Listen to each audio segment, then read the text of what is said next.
하나님의 완전한 사랑, 그 사랑으로 나아가자. 이렇게 말씀을 전했습니다. 어떻습니까? 우리가 도의 초보를 다 닦았습니까? 그리고 그 도의 초보를 이제는 내려놓고 버리고 떠나서 완전한 대로 지금 나아가고 있습니까? 오늘 히브리 기자는 그 도의 초보 중에서 구원에 관한 이야기를 합니다. 성경은 구원이라는 단어를 쓰진 않았습니다만 4절에 한번 비추임을 받고 성령에 참여한 바 되고 하나님의 말씀을, 선한 말씀을 경험하고 내세의 능력을 경험한 자들, 하나님의 은사를, 선물을 받은 자들 5가지로 표현하면서 도의 초보 중에서 중요하고도 상당히 어려운 구원론에 관한 이야기를 하게 됩니다. 여러분, 구원 받으셨습니까? 사실 이런 질문을 드릴 때마다 많은 성도님들이 아멘 하면서도 마음속으로 헷갈려 하기도 하고 속으로는 나 구원받은 거 맞아? 이런 것들에 대해서 확고하게 서 있지 않은 분들이 꽤 많음을 그동안에 저의 신앙생활에서 만났던 분들을 통해서 제가 발견하게 됩니다. 구원 받았는가? 그러면 다들 아멘 하십니다. 그러면 이제 거꾸로 이제 한 가지를 더 묻죠. 구원 받았는데 왜 유혹받습니까? 왜 죄를 여전히 짓습니까? 그러면 갑자기 출렁합니다. 그럼 나 구원 안 받은 거야? 그럼 도대체 구원은 뭐야? 오직 은혜로 받는 거라며? 그러면서 헷갈려 합니다. 유혹을 받습니다, 인간은. 예수님도 유혹을 받았지 않습니까? 그러나 유혹을 받았다고 해서 유혹에 다 넘어갑니까? 유혹을 예수님은 이기셨지 않습니까? 구원 받은 백성에게도 유혹은 있습니다. 유혹을 이기느냐, 지느냐의 차이가 있을 뿐이지요. 오늘 이 히브리 기자는 이 유대인 개종자들, 이 기독교인들에게 이 구원받은 자가 타락할 수 있는가에 대한 질문을 던지고 있으며, 만약에 타락하게 된다면 예수님을 현저히 다시 십자가에 못 박는 것이 될 것이다. 이런 이야기들을 합니다. 오늘 이 말씀을 통해서 구원론이, 우리가 구원을 받았는가? 그러면 우리가 구원받은 자로서는 어떻게 살아야 하는가? 그 하나님의 음성을 듣게 되는 이 시간이 되기를 간절히 소망합니다. 큰 그림 2개를 머릿속에 상상하며 오늘 말씀을 묵상했으면 좋겠습니다. 첫 번째 그림은 예수님을 십자가에 못 박은 장면입니다. 예수님을 십자가에 못 박은 그 바리새인들과 대제사장들과 로마의 군병들, 그리고 거기에 십자가에 못 박혀서 수치와 모욕을 당하시는 예수님의 모습, 이게 큰 그림 하나고요. 두 번째 그림은 하늘에서 비가 내리고 그 내리는 비를 땅이 흡수해서 땅이 보슬보슬 촉촉해지고 그 속에서 열매들이 쭈룩쭈룩 올라오는, 이렇게 싹이 올라오고 가지가, 잎이, 열매가 나는, 그런데 2종류의 열매가 맺혀집니다. 하나는 사람들이 먹기 좋은 채소들이 나는 것이고, 또 하나는 가시와 엉겅퀴가 나는 2가지 모습, 2가지 채소가 올라오는 모습입니다. 이렇게 큰 2가지 그림을 가지고 오늘 말씀을 함께 묵상했으면 좋겠습니다. 첫 번째 그림은 제가 예수님의 십자가의 모습이다, 이렇게 말씀을 드렸는데요. 오늘 성경 본문 4절은 한번 비침을 받고 하나님의 은사들을 맛보고 성령에 참여한 바 되고 하나님의 선한 말씀을 맛보고 내세의 능력을 맛본 자들이라고 하는 것이 4절과 5절에서 5가지로 쭉 연속되어서 나옵니다. 여러분, 이 5가지는 구원받은 자의 특징이라고 말할 수 있습니다. 첫 번째로 한번 빛을 받았어요. 우리는 어둠에 살던 자들이에요. 예전에 언약 백성이 아니었어요. 이방인이었어요. 죄와 허물로 죽었던 자들이었어요. 그런데 어느 날 빛 대신 예수 그리스도께 오셔서 빛이 비춰졌습니다. 생명의 빛이신 예수 그리스도께 오셔서 빛이 비춰짐으로 내가 어둠에 있었구나. 내가 죽었었구나. 내가 공중권세를 따랐었구나. 육신의 정욕을 따랐었구나. 이걸 알게 되었어요. 그러면 이제 어둠에서 빛으로 옮겨졌다. 여러분, 실내 조명이 한번 켜졌는데, 물론 이제 인간의 조명은 껐다 켰다 할 수 있습니다만, 해가 떴는데 다시 어두워질 수는 없습니다. 빛이 들어오면 빛이 비춰진 것이고, 빛이 비춰지면 그때부터는 어둠이 사라진 겁니다. 그것을 오늘 성경 말씀은 이야기하고 있는 거죠. 그것을 다른 말로 하면 소경이 눈을 떴습니다. 예수님으로 말미암아. 맹인이 눈을 떴습니다. 그런데 맹인이 다시 눈이 감겨지고 소경이 될 수는 없지 않습니까? 우리는 눈을 떴습니다. 봤습니다. 무엇이 진리이고 무엇이 거짓인지, 무엇이 생명이고 무엇이 죽음인지, 무엇이 죄고 무엇이 선인지를 이미 봤습니다. 거기에 한번 비침을 받았다라고 하는 표현입니다. 그렇게 비침을 받았다고 하는 그 사람들이, 그리고 두 번째, 구체적인 것은 좀 뒤에서 더 다루겠습니다. 두 번째, 하나님의 은사, 하나님의 선물, 노래하라는 단어를 쓰는데요. 하나님의 선물을 받았어요. 그 선물을 받은 자들이 이미 선물 받았는데요. 그리고 세 번째, 성령에 참여한 바가 되었어요. 우리 구원받은 백성들은 성령으로 말미암지 않고는 주로 고백할 수 없다. 이미 예수 그리스도를 주님으로 고백하고 있어요, 우리들은. 그리고 네 번째, 이 말씀이 얼마나 좋은지, 이 말씀이 얼마나 선한지, 말씀대로 살아보니 이게 참 소의 꿀보다 달다. 이런 표현을 우리가 쓸 정도로 말씀의 선한 말씀을 경험했어요. 내세의 능력, 예수님이 이 땅 가운데에 치유하시고 고치시고 눈물을 거둬가 주시고 아픈 것들을 거둬가 주시는 이 미래에 있어야 될 하나님 나라에서 있을 그 일들을 여기서 행하신 것들을 우리는 사방에서 보았어요. 그러면 우리는 구원받았다, 이렇게 말할 수 있습니다. 자, 그런데 이제 묻는 거죠. 구원받은 자들이 타락할 수 있느냐라는 거예요. 오늘 이제 5절, 6절로 넘어가면서 6절에서 그렇게 타락한 자들은 다시 회개하게 할 수 없다, 이런 표현을 썼습니다. 자, 이제 되게 중요한 단어입니다. 구원과 타락이라고 하는 단어입니다. 여러분, 구원받은 자가 있고 구원받지 못한 자가 있습니다. 그리고 구원받은 자, 구원받지 못한 자들 중에서도 타락한 자, 선한 일을 하는 자, 타락한 자, 선한 일을 하는 자, X축과 Y축으로 얘기하면 X축에 구원받은 자와 구원받지 못한 자가 있습니다. Y축에는 타락한 자, 선한 일을 하는 자, 선한 일을 하는 자, 악한 자, 이렇게 이제 나눠볼 수 있습니다. 그래서 이 이제 X축과 Y축의 이 사분면에서는 구원받고 선한 일을 하는 자가 있습니다. 이들은 당연히 하나님의 칭찬을 받고 하나님 나라에 들어가게 됐고 천국 백성이고 이 땅에 사는 동안도 천국 백성으로 살아가겠죠. 구원받지 못하고 악한 일을 하는 자, 당연히 지옥에 떨어지겠죠. 그래서 이제 나머지 두 가지입니다. 구원받지 못하고 착하게 사는 자, 구원받은 백성이 아닌데 착하게 사는 자, 이들에 관해서 우리는 뭐라고 할 말이 없습니다. 뭐 하나님 정하신 바니까요. 예수님 알지 못하면 그냥 지옥 가는 겁니다. 따라서 구원받지 못하고 선하든 악하든 그건 우리와 상관할 바가 아닙니다. 그건 하나님이 알아서 하실 겁니다. 단지 우리는 그들에게 전도할 의미만 있습니다. 그렇다면 마지막 하나 남은 거죠. 구원받고 타락한 자가 있느냐, 구원받고 악한 일을 하는 자가 있느냐의 문제가 오늘 히브리 기자가 우리 가운데의 이슈를 제기하는 본문입니다. 사실 오늘의 본문은 그래서 우리 2000년 기독교 역사 속에서 수많은 신학적 논쟁의 대상이 되었고, 이것으로 말미암아 이제 분파가 갈라지죠. 알미니안주의, 뭐 칼빈주의 이런 식으로 갈라집니다. 알미니안주의는 봐라, 구원받았지만 타락할 수 있다. 따라서 인간이 함께 노력해야 된다. 인간의 노력을 강조합니다. 또 칼빈주의는 그래, 인간의 노력이, 그 노력조차도 하나님이 보존하시는 거야. 그러니 인간은 노력하는 게 하나도 없어. 그냥 하나님이 하시는 거야. 이게 이제 오직 은혜로입니다. 그래서 칼빈주의와 알미니안주의가 여기서 갈라집니다. 어떻습니까? 그런데 분명히 오늘 이 저자는, 히브리 기자는 타락한 자들이 있다라고 말하는데, 저는 이 문장에서 6절 하반절에 독특한 표현을 봤습니다. 그 타락한 자들은 어떤 일을 하는 자들인가에 주목해 봤을 때, 그 타락한 자들은 예수님을, 하나님의 아들을 십자가에 다시 못 박아서 현저히 욕을 보입니다. 이렇게 표현합니다. 예수님을 다시 십자가에 못 박는 자들이고, 거기서 현저히 욕을 보였다. 현저히 욕을 보였다는 것은 오픈 쉐임, 드러내놓고 그 명예를 실추시켰다, 드러내놓고 부끄러움을 끼쳤다, 이런 말이죠. 그러니까 예수님을 십자가에 못 박는 짓을 한 자들이라는 의미입니다.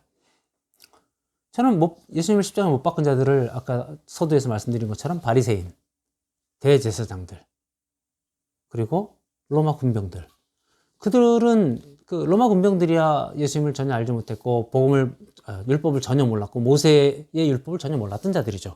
그러나 여러분, 서기관들과 바리새인들과 대제사장들은 어떤 자들입니까? 그들이 모세율법을 알았던 사람들입니다. 모세율법을 알았던 자들인데 어떻게 예수님을 십자가에 못 박습니까? 자, 이제 이게 우리의 화두입니다. 오늘 저자는 모세율법을 알았지만 십자가에 못 박은 자들, 그들이 타락한 자들이다, 이렇게 말하는 겁니다. 그럼 이제 거꾸로 우리에게도 물어봐야 합니다. 구원의 약속은 있습니다. 구원의 약속은 있습니다. 그러나 율법도 알았습니다. 선한 말씀 맛본 것처럼 살짝 이렇게 맛을 봤습니다. 그러나 그 말씀을 제대로 흡수해서 그대로 제대로 살아가지 못한 자들은 예수님을 십자가에 못 박는 자들이 되었다. 예수님을 현저하게 욕을 보인 자들이 되었다. 그들은 다시 회개할 수 없다. 성경은 그렇게 표현하고 있는 것입니다. 따라서 오늘 말씀에 이어서 저자는 계속 이렇게 이어갑니다. 하늘에서 비가 내린다. 그런데 그 하늘에서 내린 비를 흡수하는 땅이 있고 흡수해서 열매를 맺는 땅, 좋은 열매를 맺는 땅, 좋은 열매를 맺지 않는 땅이 있다. 이렇게 논지를 펼쳐나갑니다. 저는 성경 말씀에서 늘 열매를 보아 그들을 알지니, 마태복음 7장에 있는 말씀이죠. 이 말씀이 대단히 중요하다고 생각합니다. 말씀은 하늘에서 비를 내리는 것처럼 계속 내려옵니다. 오늘날 말씀이 없습니까? 이 코로나로 인해서 온라인으로 설교를 듣기 시작하면서 말씀의 양은 더 풍부해졌습니다. 옛날에는 이렇게까지 유튜브에 설교가 많고 그렇지 않았습니다. 정말 말씀을 잘 연구하고 이렇게 통역하고 해석해내는 설교자들의 설교가 훨씬 더 많아졌습니다.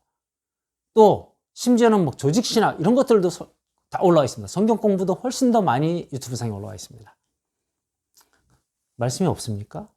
오늘 성경은 이렇게 표현하죠. 하늘에서 자주 내리는 비. 하늘에서 내리는데 비가 자주 내립니다. 풍족하게 내린다는 겁니다. 근데 그 풍족한 비를 흡수하는, 잘 흡수해서 밭을 가는 자들에게 합당한 채소를 내는 땅이 있고, 아니고 가시와 엉겅퀴를 내는 땅이 있다. 성경은 오늘 그렇게 기록합니다. 저자는 그렇게 기록합니다. 땅이 두 가지가 있습니다. 그런데 거기에 하늘에서 계속 비가 내립니다. 이른 비와 늦은 비가 옵니다. 그런데 그것을 흡수해서 어떤 땅은 밭을 가는 자들에게 아주 합당한 채소를 냅니다. 어떤 땅은 가시와 엉겅퀴를 냅니다. 이런 비에 관하여서 성경은 상당히 여러 곳에서 이런 말씀이 주어지죠. 제가 좀 읽어드리겠습니다. 사도행전 14장 17절, 곧 여러분에게 하늘로부터 비를 내리시며 결실기를 주시는 선한 일을 하사 음식과 기쁨으로 여러분의 마음에 만족하게 하셨느니라. 하나님 그렇게 하십니다. 마태복음 5장 45절, 하나님이 그 해를 악인과 선인에게 비추시며 비를 의로운 자와 불의한 자에게 내려주십니다. 하나님은 해와 비를 악인에게, 선인에게, 의로운 자에게, 불의한 자에게 다 동일하게 내리십니다. 그런데 똑같은 비, 똑같은 해를 맞으면서도 어떤 자는 악인으로 살고 어떤 자는 선인으로 살아가죠. 자주, 폴라키스, 풍족하게 내리신다. 그런데 그 비에 관하여 야고보서는 이렇게 또 기록합니다. 농부가 길이 참아 이른 비와 늦은 비를 기다린다. 이 비에 관하여 흡수해야 된다라고 이제 성경은 표현하고 있습니다. 헬라어로 피노 중간태입니다. 비는 그냥 내려요. 수동적으로 맞아요. 그러나 그것을 흡수하고 흡수하지 않는 자들이 있다. 이렇게 이제 볼 수 있는 것이죠. 그래서 우리가 구원받은 백성답게 산다는 것은 그 비를 잘 흡수해서 하나님의 말씀이 곳곳에서 주어지는데 이 말씀을 잘 흡수해서 아름다운 열매를 맺는 것, 이게 구원받은 백성의 삶입니다. 물론 열매를 맺는 것 자체도 하나님이 주시는 것들이죠. 그런데 그 열매를 맺기 전에 땅이 비를 흡수하는 것은 내 역할입니다. 여기에 중간태로 되어 있다는 게 참 놀랍죠. 그래서 성경은 제가 계속 여러 번 자주 얘기했습니다만 에덴 동산에서는 딱 한 가지가 있었어요. 우리가 해야 될 일이 순종. 신약으로 와서도 똑같습니다. 비는 주십니다. 자라게 하실 분은 하나님이십니다. 그러나 비를 흡수하는 건 납니다. 그래서 그게 우리의 역할이다. 좀 이렇게 표현해 볼 수 있습니다. 제가 지난주에 또 그 전주에 2주간에 거쳐서 참 여러 사람들을 만났습니다. 젊은 대학생도 만났고 또 사회초년생도 만났습니다. 그런데 그들과 대화하는 중에 얼마나 초롱초롱하게 제가 말하는 것을 받아들이던지요. 그러니까 제가 막 말을 더 해주고 싶고 더 많은 이야기들을 해주게 되었었고, 그래서 그날의 대화는 되게 즐거운 대화들이 되었습니다. 혹자는 에이 꼰대가 혼자서 얘기하지 한 거지, 그들이 무슨 뭐 들을 마음이 없는데 말하니까 듣는 척 한 거지, 이렇게 말할 수도 있겠습니다만, 이제 간접적으로 제가 이렇게 피드백을 받을 때 그들이 정말 열심히 들었다, 그들이 많이 도움이 됐다, 이런 말씀을 들었습니다. 이런 거죠. 결혼식 날에 비가 와요. 그런데 결혼식 날에 비가 오는 것을 어떤 사람은 결혼식 날에 왜 이렇게 구질구질하게 비가 와, 이렇게 말할 수 있습니다. 그런데 그걸 감사하게 받는, 범사에 감사하는 사람은 결혼식 날에 촉촉하게 봄비가 내리네, 단비가 오네, 이렇게 말할 수도 있습니다. 이게 받아들이는 자와 받아들이지 않는 자의 저는 비유라고 생각을 합니다. 그렇게 받아들이면 한쪽은 채소, 아름답게 먹을 수 있는 채소를 낸다, 이렇게 표현되는데, 반대로 가시와 엉겅퀴를 낸다. 가시와 엉겅퀴는, 가시는 아칸타라는 단어를 쓰고요, 엉겅퀴는 티리볼로스라는 단어를 쓰는데, 이 엉겅퀴와 가시는 창세기부터 나와요. 창세기에 저주를 받지 않습니까? 아담의 범죄로 인해서. 그때 가시와 엉겅퀴를 내요, 땅이. 저주받은 땅이 가시와 엉겅퀴를 냅니다. 그리고 신약에서도 밭에 대한 이야기를 하면서 늘 이 가시와 엉겅퀴를 내는 땅을 많이 얘기하죠. 우리 땅에 관한 비유, 말씀이 떨어졌습니다. 그런데 가시떨기에 떨어졌습니다. 그러면 그 기운에 가로막혀서 그 씨가 열매 맺지 못하더라, 이게 예수님의 비유였지 않습니까? 그런데 이 가시는 또 한 번 나옵니다. 어디에? 마태복음 27장 29절에 예수님의 가시면류관. 그래서 이 가시는 창세기에서 저주받은 땅에 대한 이야기요, 그 다음에 신약에서 씨가 떨어졌지만 열매 맺지 못하는 땅에 대한 이야기요, 심지어는 예수님의 고통에 영향을 주는 그러한 가시에 대한 이야기입니다. 그러니 하늘에서 내리는 이 비, 이 말씀, 이것들을 잘 흡수해서 좋은 열매를 맺을 수도 있지만, 그렇지 못하고 가시를 맺으면 결국 이렇게 예수님에게 고통을 드리는 그런 열매가 된다 라고까지 저는 이 말씀에서 묵상이 되었습니다. 예수를 믿게 되고 예수를 알게 된 사람 중에 이런 사람들이 있습니다. 예수님을 알았어요. 무슨 지적으로 알았을 수도 있습니다. 근데 바리새인들처럼 그 지적인 것들이 완전히 흡수되어서 아름다운 열매를 맺지 못하면 결국은 거꾸로 예수님에게 고통을 주는 사람들로 살아가는 사람들을 많이 봅니다. 한국 기독교가 지금 그런 상황에 놓여 있지요. 그들이 그 하늘에서 내리는 비를 잘 흡수했으면 아름다운 열매를 맺고 곳곳에서 그 밭가는 자들의 쓰임에 합당한 그런 열매가 되어서 다른 사람들에게 뭔가 줄 수 있는 사람들이 되었을 터인데, 지금은 그렇지 못하고 오히려 예수님을 현저히 욕보이고 다시 십자가에 못 박는 그런 자들이 되었다는 현실이 너무나 안타깝고 우리의 기도의 대상이 됩니다. 자, 그렇다면 오늘 히브리 기자가 말하는 건 뭡니까? 이 구원받은 자들, 구원을 완전히 받은 자들 중에서는 타락할 수 없다라는 겁니다. 얼핏 그냥 문장을 읽으면 이렇게 5가지 이 특성들을 가진 자들이 타락하면 예수님을 이렇게 십자가에 못 박는다, 이렇게 말했는데, 이 5가지 특징을 완전하게 경험한 사람들은 타락할 수 없다는 겁니다. 이 5가지가 완전하게 경험되지 않고 5가지가 완전하게 맛보험이 되지 않고 이 5가지가 온전하게 경험되지 않은 자들이 바리새인들처럼 대제사장들처럼 그걸 흡수한 것을 열매로 내지 못하고 가시면류관이 돼서 예수님을 다시 현재 욕을 먹인다. 이 말은 이렇게 온전한 구원을 받은 자들은 타락할 수 없다라고 하는 결론으로 저는 해석이 되었습니다. 따라서 타락하지 않습니다. 구원 받은 자들은. 그러면 이제 저는 이 권면이 거꾸로 이 5가지 요소로 다시 이렇게 역으로 제시된다고 생각합니다.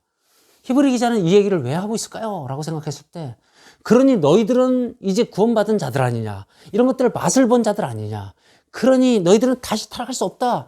타락하게 되면 현재 예수님을 욕보이는 거짓인 것을 너희가 알고 있는데 다시 그렇게 할 수 없다.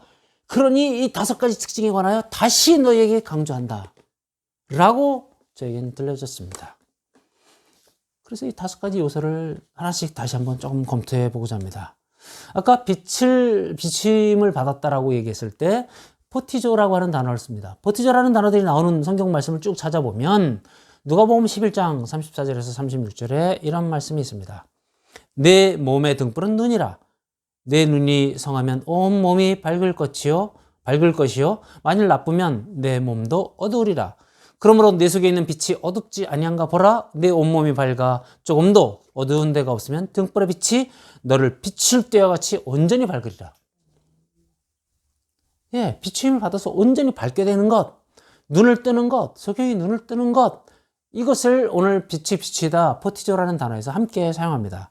뭐 여러 군데 많이 있습니다만 제가 아까 표현했던 소경이 눈을 뜬 것, 어둠이 물러나고 빛이 비춰진 것, 예수님을 주로 고백했는데 다시 예수님이 주가 아니다고 배교하는 것, 이런 일들이 있을 수가 없다라는 것이죠. 그게 한번 비추임. 두 번째, 하나님의 은사를 맛봤다 이렇게 표현되는데요. 여기서 하나님의 은사는 도레아, 하나님의 선물이라는 단어입니다.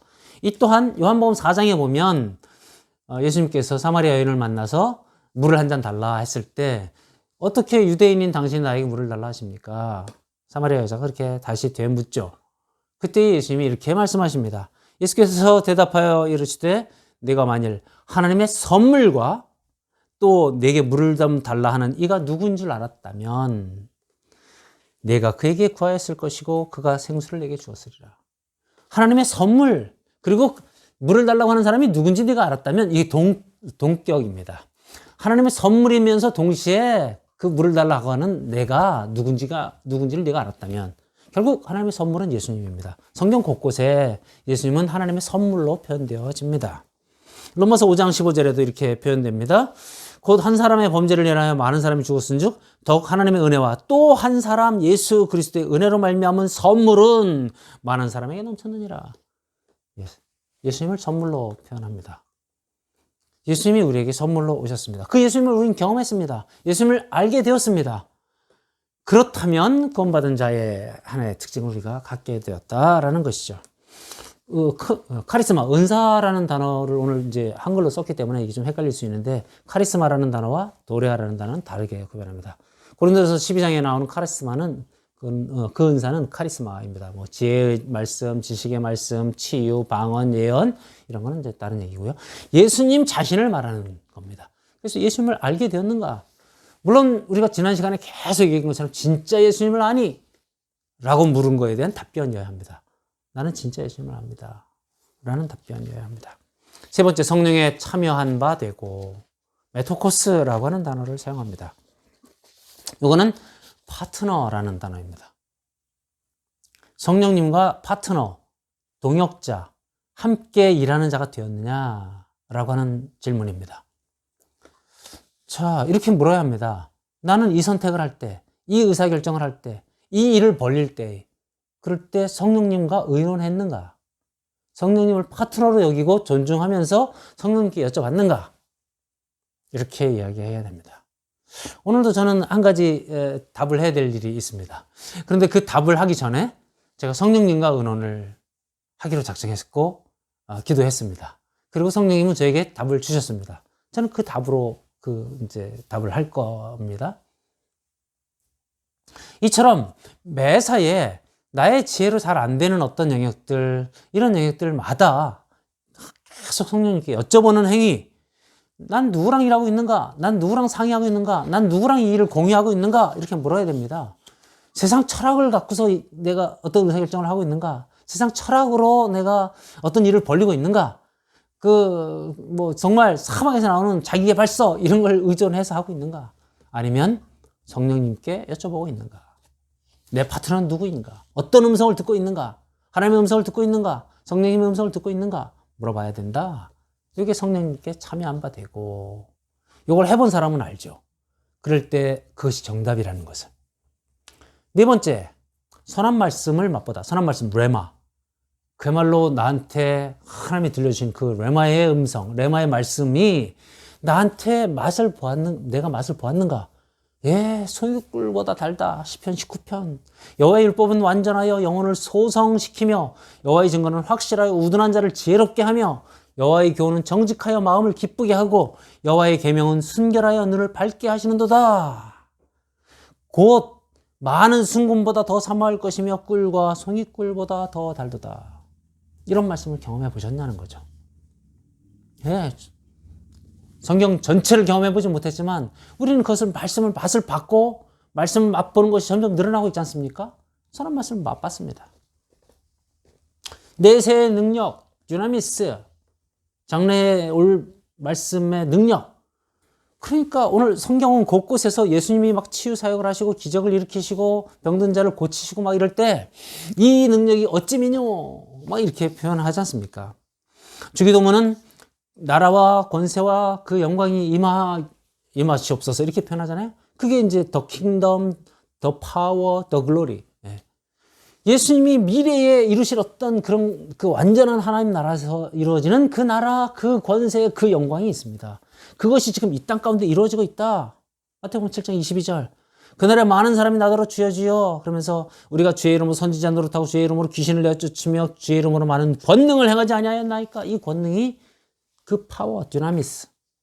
마태복음 13장 54절. 고향으로 돌아가서 그들의 회당에서 가르치심이 이 지혜와 이 능력이 어디서 났느냐 사람들이 묻습니다. 이 능력, 이 dynamis, 가르치는 능력.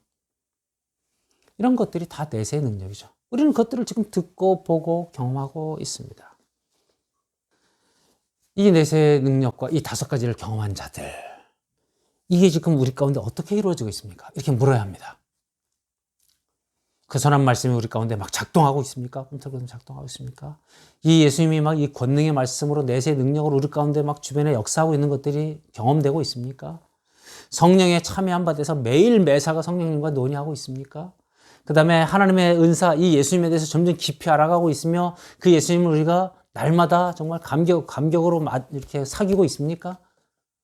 그리고 그 빛이 비춰져서 세상의 이 진리로 세상을 조명하고 있습니까? 그것이 계속된다면 그들은 절대 타락할 수 없다. 이게 오늘 히브리 기자의 권면입니다. 그래서 이 히브리 유대인들에게 이 말씀을 던지는 겁니다. 그러면서 너희는 열매를 맺어라. 선한 열매, 합당한 채소를 맺어라. 이렇게 권면하고 있는 것입니다. 말씀을 정리하고자 합니다. 여러분 구원 받으셨습니까? 많은 사람이 구원을 받았습니까? 할 때 아멘 했는데 증거를 대보세요. 증거를 대지 못합니다. 오늘 이 말씀이 증거입니다. 이 5가지를 갖다 대시면 돼요. 저는 성령 체험했거든요. 주님으로 고백하거든요. 선한 말씀이 내 속에서 살아 움직이고 있거든요. 내세의 능력, 치유의 능력, 은사, 예언, 방언 이런 것들이 저희한테 막 있거든요. 그 다음에 예수님이 제 안에 매일매일 감격이 되고 있거든요. 저는 세상이 보이거든요. 이 진리 아래서 세상이 분별이 되거든요. 분별력을 갖게 되었거든요. 저는 구원받은 백성 맞습니다.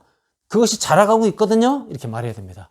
날마다 이것들이 경험되어야 합니다. 날마다 이것들이 자라가야 됩니다. 그래서 도의 처벌을 떠나서 완전한 대로 가라고 했던 지난주의 말씀처럼 그 온전한 사랑까지 우리가 도달해야 합니다. 그러면 우리는 구원받은 백성으로서 넉넉히 살아갈 것이고 다시 타락하여 다시 예수님을 십자가에 못 박는 그런 자리에 절대 들어가지 않을 것이라고 저는 확신합니다. 기자의 권면은 이렇습니다. 열매를 맺으라. 열매를 맺으라. 그리고 이 5가지에서 계속 자라가서 완전한 데에 이르라. 오늘 말씀을 들은 우리 모든 열방하나교회 성도들이 이렇게 열매에 대해서 집중하고 그 하늘에서 내리는 비들을 쪽쪽 빨아들여서 이것이 그러한가 고민하고 그 말씀을 묵상하고 그 말씀이 내 안에서 살아가 꿈틀꿈틀 움직여서 나를 바꾸고 매일매일 열매 맺는 삶, 매일매일 말씀이 경험되는 삶, 매일 성령과 교통하는 삶이 되어서 결국 하나님께 기쁨 드리는 합당한 채소를 열매 맺는 모든 성도들 되시기를 주님의 이름으로 축원합니다.